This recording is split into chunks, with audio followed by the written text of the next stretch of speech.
And friends finally अल्हम्दुलिल्लाह माशाल्लाह से सुबह हो गई है। एंड आप देख सकते हैं इतना सुबह का खूबसूरत मंजर है कोलकाता का। कहीं कहीं बादल छाए हुए हैं पूरे। And this so beautiful. अल्हम्दुलिल्लाह। अस्सलाम वालेकुम एवरीवन, आप सबका दिल से वेलकम होंगे मेरे चैनल #क्वीन शरीफ असगर के चैनल पे। उम्मीद करते हैं आप सब बहुत अच्छे होंगे। अल्हम्दुलिल्लाह माशाल्लाह से गाइस अभी मैं भी बहुत अल्हम्दुलिल्लाह बेटर हूँ। तो आफ्टर अ लॉन्ग टाइम, इतने समय के बाद मैं आप लोगों से बातचीत कर रही हूँ, मैं कैमरा पकड़ रही हूँ। सीरियसली गाइस, होप आप लोग बहुत अच्छे होंगे गाइस। तो गाइस आज मुहर्रम की 9 तारीख है। एंड माशाल्लाह से मेरा रोज़ा है, मेरे एमजे का रोज़ा है। एंड अल्हम्दुलिल्लाह माशाल्लाह से मैंने नमाज फजर की पढ़ ली, पंसूरा पढ़ लिया, अपना कुरान शरीफ भी पढ़ा है, तस्बीह सब कुछ पढ़ने के बाद मैंने सोचा मैं आप लोगों से मिलती हूँ। आखिर क्या बात है कि मैं व्लॉग नहीं बना रही हूँ गाइस। बहुत लाइफ में उथल पुथल हो गया था आज से 2 हफ्ते पहले गाइस, बहुत कुछ हो गया। लेकिन अभी अल्हम्दुलिल्लाह अल्लाह का शुक्र है, रब्बुल इज़्ज़त का एहसान है कि अच्छा है। तो फिर मैंने सोचा मैं चलो व्लॉग बनाती हूँ। जब घर पे कोई बीमार रहता है ना तो व्लॉग बनाने का बिल्कुल भी दिल नहीं करता है। तो गाइस क्या हुआ था, 2 हफ्ते पहले सैटरडे के दिन मैंने अपनी बहन को अपने घर पे बुलाया था और संडे के दिन मैंने अपने घर पे दावत रखी थी बकरीद की। बट अनफॉर्चुनेटली वो दावत तो हुई नहीं। इसका बहुत बड़ा रीज़न ये है कि मेरी अम्मी की जान की तबीयत अचानक सडन बहुत ख़राब हो गई थी। हालांकि मेरी अम्मी ने कुछ ऐसा कुछ भी नहीं खाया था। मेरी मम्मी बहुत साधारण अम्मी जान जो है खाना खाती हैं, बहुत सादा खाना खाती हैं, लेकिन उसके बावजूद उनकी तबीयत अचानक बहुत बिगड़ गई थी। सैटरडे ने नाइट को ना एकदम हल्की सी थी, मतलब कोई ख़ास ऐसी तबीयत ख़राब नहीं थी। बट संडे के दिन सुबह 8:30 बजे, एक तो हम और मेरी बहन दोनों सैटरडे नाइट को हम लोग पूरे सुबह 6:30 बजे तक जागते रहे। एंड संडे 8:30 बजे मेरा फ़ोन साइलेंट पे था। एंड मेरे अब्बू आकर रोज़ ज़ोर ज़ोर से दरवाज़ा जो है वो खटखटाने लग गया और वो चिल्लाने लगे कि देखो अम्मी की तबीयत बहुत ख़राब हो गई है अचानक, उनके सर में बहुत दर्द हो रहा है। उनको इतनी ज़्यादा घबराहट हो रही थी ना कि मैं आपको क्या ही बता दूँ। जब मैं गई वैसे ही उठ के मैं चली गई 8:30 बजे, तो मैंने देखा कि अम्मी इतना, मतलब उनका प्रेशर इतना हाई हो चुका था, फेस उनका इतना बढ़ गया था। और ना मैंने उनसे पूछा कि आपको क्या हुआ है, तो मुझे को बोलने लगी कि ना हमको डॉक्टर को दिखाओ। वरना मेरी अम्मी जान ना कभी नहीं बोलती है कि उनको डॉक्टर को दिखाओ, जब बहुत सीवियर होता तभी। एंड उन्होंने बोला कि हमको दिखाओ, हमको बहुत घबराहट हो रही है, मुझे बहुत घबराहट हो रही है। फिर उसके बाद कुछ समझ में नहीं आ रहा था। मेरे पापा ने तो बोला कि उनको इमरजेंसी में लेके जाते हैं हम लोग हॉस्पिटल, लेकिन हमने सोचा एक बार हम अपनी डॉक्टर से कंसल्ट कर लेते हैं, जिसको मैं दिखाती हूँ छोटे से। एंड वो मेरी बहुत अच्छी डॉक्टर है, तो मैंने उनको फ़ोन किया। इत्तेफाक की बात, उन्होंने 8:45 बजे मेरा फ़ोन रिसीव कर लिया। उन्होंने बोला ठीक है, मैं 11 बजे तक घर पे हैं, आप आके दिखा दो।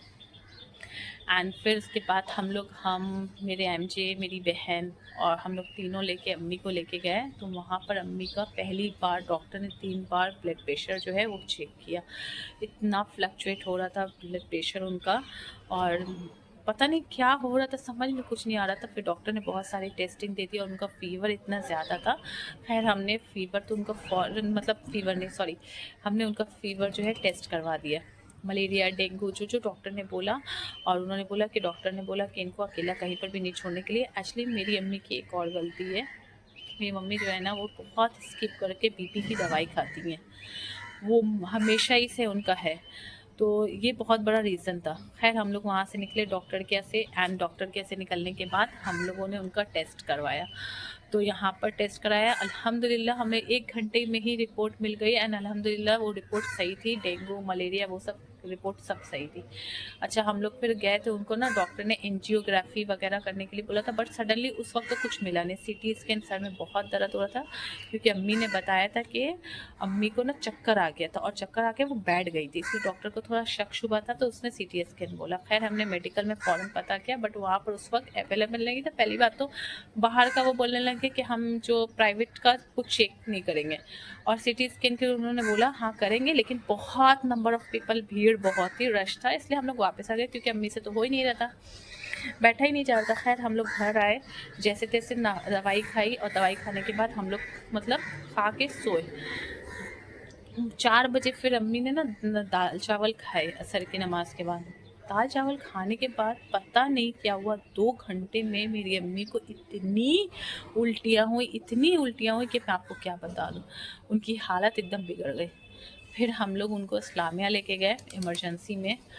तो वहाँ पर ना जब उनका ईसीजी करवाया तो वो ईसीजी गड़बड़ निकला। फिर एक ट्रॉप्टी टेस्ट होता है, ट्रॉप्टी किट का एक टेस्ट होता है, तो वहाँ वो करवाया। तो वो तो अल्हम्दुलिल्लाह सही था, लेकिन ना वो जो मतलब ईसीजी था वो प्रॉब्लम था। तो उसके बाद ना उन्होंने मतलब हमसे कहा कि आपको इमरजेंसी में इनको एडमिट करना पड़ेगा, और इसका कुछ भी मतलब आप रिस्क मत लीजिए। हमको डॉक्टर ने ऐसा बोला वहाँ पर। तो अब मुझे समझ में नहीं, अच्छा मेरा ना थोड़ा दिमाग खटका, क्यों खटका ना कि ना वो लोग ना उनके पास डॉक्टर हैं कि नहीं है, मैं ये सोचने लगी, क्योंकि उन्होंने वीडियो बना के अपने बड़े सीनियर डॉक्टर को भेजा कि आखिर क्या प्रॉब्लम है, क्योंकि कार्डियो तो कोई था नहीं वहाँ पर। तो फिर मैंने बोला कि नहीं मैं क्या करूँ, फिर मैंने किसी दूसरे लोगों से कंसल्ट किया कि क्या करना चाहिए। मेरी डॉक्टर को भी फ़ोन किया, तो उन लोगों ने बोला मुझे कि आप पीजी लेके चले जाओ, पीजी में जो है मतलब अच्छा डॉक्टर है हार्ट का। तो फिर हम लोग ने बोला ठीक है। मेरी बहन ना मेडिकल लेके नहीं जाना चाहती थी, तो मतलब वो सेटिस्फाई नहीं थे, हालांकि वो पीजी में भी सेटिस्फाई नहीं थी। तो लेकिन अब जब ईसीजी ठीक नहीं था तो फिर क्या करते, तो फिर तो लेके जाना ही पड़ेगा ना। अच्छा हम लोग इस्लामिया से पीजी जैसे लेके गए, उस वक्त अराउंड बज रहे थे 8:30 बजे। एंड आप यकीन नहीं मानिएगा, आधे घंटे के अंदर मेरी मम्मी का बीपी फ्लक्चुएट हो गया। एंड वहाँ जाने के बाद वहाँ पर अल्लाह के हुक्म से डायबिटीज़ भी निकल गया। एंड जब डायबिटीज़ निकला मतलब मेरे में तो शॉक कि डॉक्टर बोल रहा है इनको पहले से नहीं था, हम नहीं था। 180 वो अचानक हो गया। अब वो क्या हुआ क्या नहीं हुआ पता नहीं। फिर वहाँ पर तो इतना रश फर्स्ट टाइम मेरा था विजिट वहाँ पर, समझ में नहीं आता कितना लेके भागना। स्ट्रेचर में लेके हम, मेरे एमजे, आप ही उसके एमजे, हम लोग चारों लेके इतने परेशान थे। वो हमारे साथ तो कोई पड़ा नहीं था, लेकिन हम लोग अल्हम्दुलिल्लाह हम लोग जब गए वहाँ पर, और उस वक्त कैसी कैसी हालत थी सब लोगों के, देख के परेशान हो गए। तो फिर उसके बाद लेकिन अल्लाह के हुक्म से, अल्लाह ताला का लाख लाख शुक्र है, लाख लाख शुक्र है रब्बुल इज़्ज़त का। रास्ते पर अल्लाह पाक से बहुत सारी दुआएं की, या गौस पाक के अल्लाह वसीले से सब कुछ अच्छा कर दे। ख्वाजा गरीब नवाज के सदक़े में अल्लाह ने बहुत बहुत, अपने नबी के सदक़े में बहुत मेरे ऊपर करम किया। हम लोग वहाँ गए, वहाँ का जो कार्डियो था उसने दिख कर रहा था, तो वहाँ के कार्डियो ने मतलब ऐसा था ना कि मैं बैठ जाती थक गई। हाँ तो गाइस वहाँ के जो कार्डियो थे ना, तो मैं जब उनसे मिली तो उन्होंने बोला कि क्या नाम है, आप इनकी रिपोर्ट जो है वो तो ख़राब आई है, लेकिन आप जैसे कि बोल रहे हैं कि इनको शुगर कभी था नहीं, तो मे भी हो सकता है कि यहाँ वहाँ से यहाँ आने में फ्लक्चुएट हो जाए। तो आप एक काम करिए, यहाँ पर तो कोई फ़ायदा नहीं है आपका रह के, आप इनको लेके चले जाओ।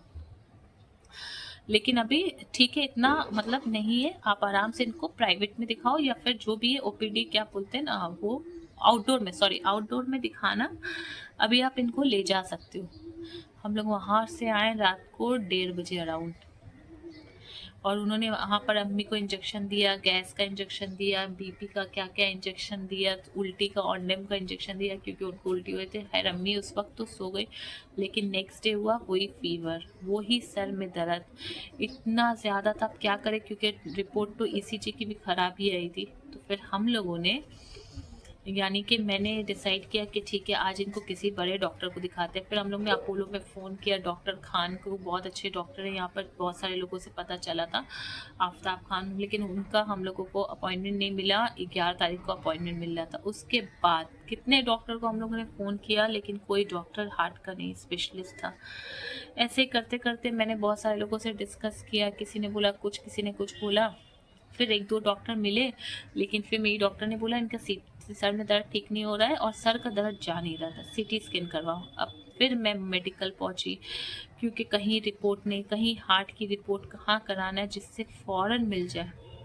खैर उस दिन भी मंडे के दिन इतना परेशान भागा मुगे करके, लेकिन नहीं हुआ। लेकिन इतने में मेरी एक हार्ट की डॉक्टर से मेरी बात हो गई।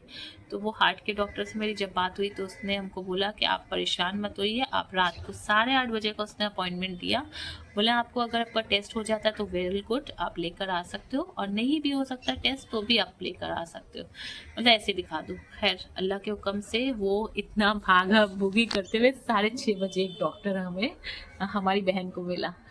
एंड जब हमारी बहन को वो डॉक्टर मिला तो फिर हमने बोला कि ठीक है, चलो ठीक है उसको दिखा देते हैं। फिर हम लोग गए उन हार्ट के डॉक्टर के पास 6:30 बजे। लेकिन उस डॉक्टर के साथ ना मेरा ना तशफ़ी नहीं हुई, मुझे बातचीत करके समझ में नहीं आया मुझे। तो फिर मैंने अपनी बहन से बोला कि ठीक है, अगर हम लोग घर आ गए, मैंने बोला कि देखो मैं एक बात बता दे रही हूँ, मुझे दिखाना है, दैट मीन्स दिखाना है, अब तुम्हें इनको रेडी करना है। अब मेरी अम्मी कह रही है हम दिखाएंगे नहीं। मैं बोली मैं रिपोर्ट तो दिखाऊंगी, मैं जाऊंगी डॉक्टर से, दूसरे डॉक्टर से मिलूंगी, कंसल्ट करूंगी क्या बोलता है डॉक्टर क्या नहीं बोलता है। फिर मेरी बहन ने मेरी मम्मी को बहुत अच्छे से समझाया कि देखो वो पैसे तो खर्चा होंगे, वो तो जाके रहेगी चाहे जो हो जाए, तो उससे अच्छा आप दिखाई तो बेटर रहेगा।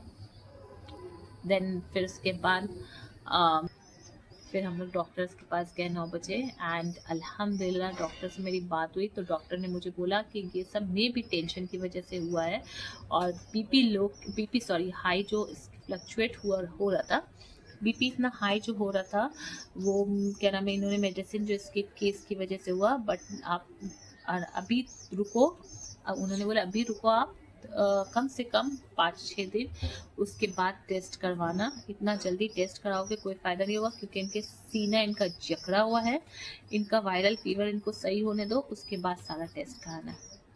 एंड गाइस आप यकीन नहीं करिएगा, वो मंडे के दिन हम डॉक्टर से मिल के आए, ट्यूसडे के दिन से मेरी तबीयत ख़राब स्टार्ट हो गई। आप ही को अम्मी देख रही है और मुझे मेरे एमजे देख रहे हैं, मतलब हम लोग दोनों एक दूसरे के कमरे तक नहीं जा रहे, ऐसी कंडीशन हो गई थी। एंड ट्यूसडे से मुझे वायरल फीवर स्टार्ट हो गया। सबको लगा कि हम थक गए हैं, हमें भी लगा कि हम थक गए, पैरासीटामोल खा लिया। लेकिन उसके बाद वेडनेसडे के से मेरा जो 102 फीवर स्टार्ट हुआ, मैं आपको नहीं बता सकती। फिर थर्सडे के दिन मैं गई डॉक्टर के पास, मैंने अपने आप को दिखाया। एंड गाइज ऐसे ही करते करते यही वो वजह है कि ऐसी कंडीशन हो गई थी कि मैं आपको क्या बताएं कि मैं अपनी अम्मी के पास नहीं जा पा रही थी। मेरी बहन सिर्फ मेरी माँ को देख रही थी एंड मेरे एमजे मुझे देख रहे थे। ऐसी कंडीशन हो गई थी मुझे, मतलब 3 बार भी अब तक के कुछ समझ में नहीं आ रहा था।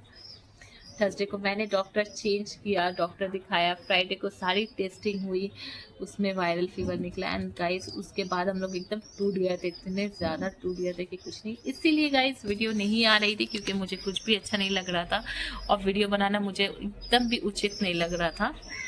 तो मैंने सोच लिया था कि जब अल्हम्दुलिल्लाह सब अल्लाह बेहतर करेगा तो ही इंशाल्लाह मैं वीडियो बनाऊंगी। एंड गाइस अभी थोड़ा बेटर है, तो मैंने सोचा चलिए मैं आपके साथ शेयर करके अल्लाह का जितना शुक्र अदा करें ना कम है। उस वक्त तो मुझे बस अल्लाह ताला से यही मैं दुआ करी थी कि या अल्लाह रब्बुल इज़्ज़त, अल्लाह बस मेरी माँ को सही कर दे। अल्लाह ताला जो भी ये परेशानी है, ये जो वक्त है ना अल्लाह ताला, कोई बात नहीं, ये वक्त आया है, बस अल्लाह आप इसे सही कर दीजिए, ये वक्त टाल दीजिए बस। और मांगते रही, मैंने पूरे टैक्सी सिर्फ अल्लाह से दुआ करी कि या अल्लाह आप ही सही कर सकते हैं मेरी माँ को, आपके अलावा कोई मेरी माँ को सही नहीं कर सकता है, बस आप मेरी माँ को शिफा दे दीजिए अल्लाह, कहीं से अल्लाह आप उनको हिम्मत दे दीजिए। अल्लाह आपको गौस पाक की अम्मी और अब्बू का वास्ता, अल्लाह उनके वसीले से मेरे अम्मी अब्बू को सही कर दिए। अल्लाह ख्वाजा करीम नवाज के जिस चीज़ को मैं मानती हूँ, मैं जो भी किया, और मैंने अपनी माँ से भी बोला अल्लाह अम्मी आप मेरे लिए दुआ करना है, कि अम्मी आपको बहुत दुआ करनी है। तो गाइस मेरी अम्मी ने भी मेरे लिए बहुत दुआ करी। एंड अल्हम्दुलिल्लाह अल्हम्दुलिल्लाह अब फिर हम डॉक्टर से विज़िट करेंगे, फिर मिलेंगे और डॉक्टर से जो जो बात है वो सब क्लियर करेंगे। होप आप लोग समझ गए होंगे गाइस। आज की वीडियो मेरी बहुत बड़ी हो गई, तो मैं ये वीडियो को यहीं पर एंड करती हूँ, और मैं कोशिश करूँगी कि मैं वीडियो स्टार्ट करूँ, अब बनाऊँ, आपके साथ तालमेल बनाऊँ। और गाइस मेरे लिए बहुत सारी दुआ करना कि मैं अभी हफ्ते में सिर्फ 2 दिन फजर में उठती हूँ और नमाज़ पढ़ पाती हूँ फजर की, तो आप लोग मेरे लिए ज़रूर दुआ करना कि मैं 7 दिन उठूँ क्योंकि नमाज़ पढ़ने के बाद जो सुकून मिलता है ना, वो कहीं पर हम कहीं नहीं सुकून मिलता है गाइस, मैं आपको बता रही हूँ, कहीं नहीं मुझे सुकून मिलता है। जिस दिन पढ़ते हैं उस दिन सुकून आता है। सो गाइस, मेरे लिए बहुत सारी दुआ करिएगा। अल्लाह ताला आप लोगों को भी बहुत खुश रखे, लंबी राजों में बिलखैर अता करे। इसी के साथ अल्लाह हाफ़िज़। अस्सलाम वालेकुम एवरीवन। जय हिंद।